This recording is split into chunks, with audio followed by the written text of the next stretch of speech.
Welcome back. Gachibowli భూముల వివాదం ప్రభుత్వం అప్రమత్తమైంది. హెచ్సియు వివాదానికి చెక్ పెట్టేందుకు ప్రభుత్వం కసరత్తు చేస్తోంది. గచ్చిబౌలి భూముల విషయంలో కోర్టు తీర్పులను పరిగణనలోకి తీసుకుంటామని ఇప్పటికే ప్రభుత్వం ప్రకటన చేసిన విషయం తెలిసిందే. దీనిపై సచివాలయంలో మంత్రుల కమిటీ సభ్యులు డిప్యూటీ సీఎం భట్టి విక్రమార్కతో సీఎస్ శాంతికుమారి భేటీ అయ్యారు. ఇప్పటికే 3 మంత్రులతో ప్రభుత్వం కమిటీ ఏర్పాటు చేసింది. కమిటీలో భట్టి, శ్రీధర్ బాబు, పొంగులేటి ఉన్నారు. సీఎస్, రెవెన్యూ, జీహెచ్ఎంసీ, అటవీ, హెచ్ఎండిఏ ఇతర ఉన్నతాధికారులతో డిప్యూటీ సీఎం భట్టి విక్రమార్క సమావేశమయ్యారు. ఈ రోజు నుంచి మంత్రుల కమిటీ జేఏసీలతో సంప్రదింపులు జరపనుంది.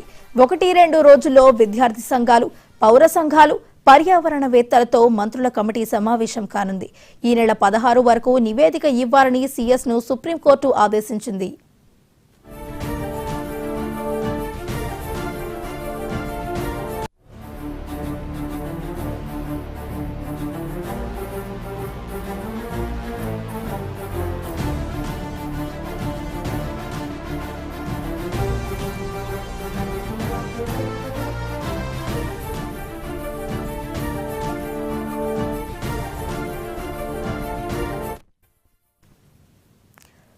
గచ్చిబౌలి భూముల వివాదంలో ప్రభుత్వం అప్రమత్తమైనట్టు తెలుస్తోంది. హెచ్సియు వివాదానికి చెక్ పెట్టేందుకైతే ప్రభుత్వం కసరత్తు చేస్తోంది. ఇక ఇదే అంశానికి సంబంధించి మరింత సమాచారాన్ని మా ప్రతినిధి హరికృష్ణ అందిస్తారు. హరికృష్ణ, చెప్పండి.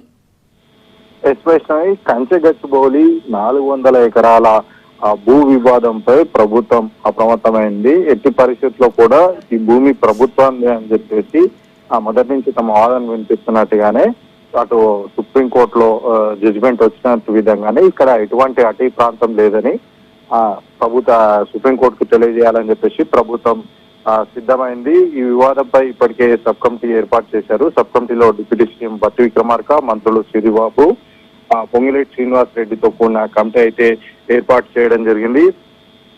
ఈ కమిటీ సీఎస్, అటవీ, రెవెన్యూ శాఖ అధికారులతో అయితే సమావేశం నిర్వహించడం జరిగింది. నేటి కూడా మంత్రుల కమిటీ ఈ యొక్క సమావేశానికి అంటే భూములకు సంబంధించి చర్చలు జరపనున్నారు.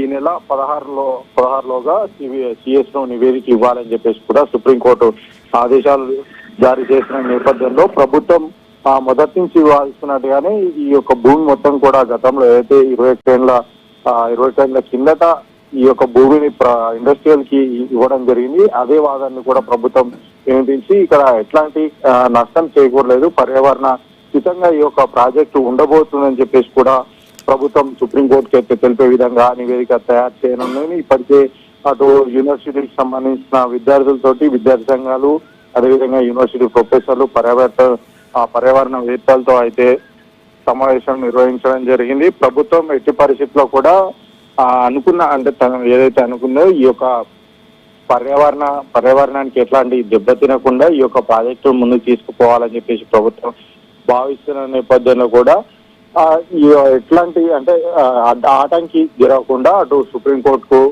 తమ వాదన వినిపిస్తూనే ప్రభుత్వం గెలిచే విధంగా, పర్యావరణానికి ఎట్లాంటి దెబ్బ తినకుండా ఉండే విధంగా అయితే ప్రభుత్వం ముందుకెళ్లాలని చెప్పేసి భావించి ఈ యొక్క అప్రమత్తమై ఈ యొక్క కమిటీ ఏర్పాటు చేయడం జరిగింది. అంతేకాకుండా ఆ నివేదికను ఆ విధంగా తయారు చేసి ప్రభుత్వం యొక్క వాదనలు ప్రభుత్వం ఎట్టి పరిస్థితుల్లో కూడా ప్రభుత్వం అనుకున్న విధంగా ప్రాజెక్టు ముందుకెళ్లే విధంగా సుప్రీంకోర్టు అయితే నివేదిక సమర్పించనుంది. ప్రధానంగా ఈ 400 ఎకరాలు కాకుండా మిగతా మొత్తం భూమిలో కూడా ఏకో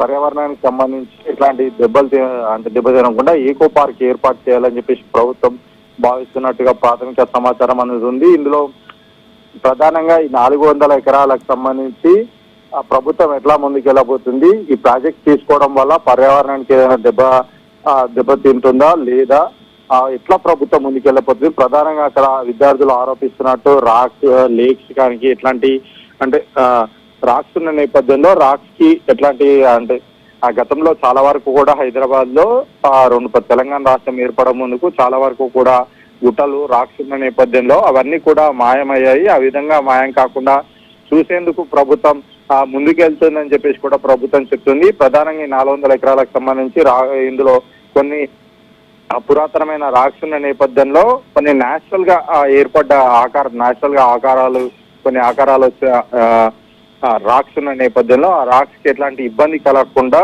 పర్యావరణ హితంగా ఈ ప్రాజెక్ట్ ఉండబోతుంది. ఆ విధంగానే ప్రభుత్వం ముందుకెళ్ళాలి. ప్రభుత్వం ముందుకెళ్లి నివేదిక తయారు చేసి ఆ సుప్రీంకోర్టుకు ఈ 16 లోపు ఈ యొక్క నివేదిక సమర్పించాలని చెప్పేసి కూడా ప్రభుత్వం భావిస్తుంది. ఈ నేపథ్యంలో ప్రభుత్వం అప్రమత్తమై నివేదిక తయారు చేసింది.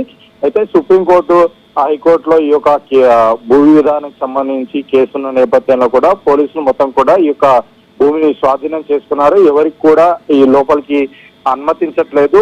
ఎందుకంటే ఈ వివాదం ఇప్పటికే చాలా సెన్సిటివ్ గా మారిన నేపథ్యంలో అటు విద్యార్థులు ఇటు ప్రభుత్వం రాజకీయ పార్టీలు కూడా ఎంటర్ అయిన నేపథ్యంలో కూడా చాలా సెన్సిటివ్ గా ఉన్న నేపథ్యంలో కూడా పోలీసు మొత్తం కూడా ఈ యొక్క కేసు అయితే జడ్జిమెంట్ వచ్చే ఫైనల్ అయ్యే వరకు కూడా పోలీసులు తమ ఆధీనంలో ఉంచుకోవాలని చెప్పేసి మొత్తంగా భూమిని మొత్తం కూడా వారి ఆధీనంలోకి తీసుకున్నారు. ఎవరికి కూడా ఈ యొక్క ఏరియాలకు అనుమతించడం లేదు. మొత్తానికి ఈ నెల 16 లోపు ప్రభుత్వం ఎట్టి పరిస్థితుల్లో తన ప్రాజెక్టు ఆపకుండా పర్యావరణ హితంగా ఉండే విధంగా అయితే ప్రభుత్వం ప్రణాళికలు సిద్ధం చేసి నివేదిక ఈ నెల 16 అయితే సుప్రీంకోర్టుకు అందించనుంది. Right, thank you Harikrishna.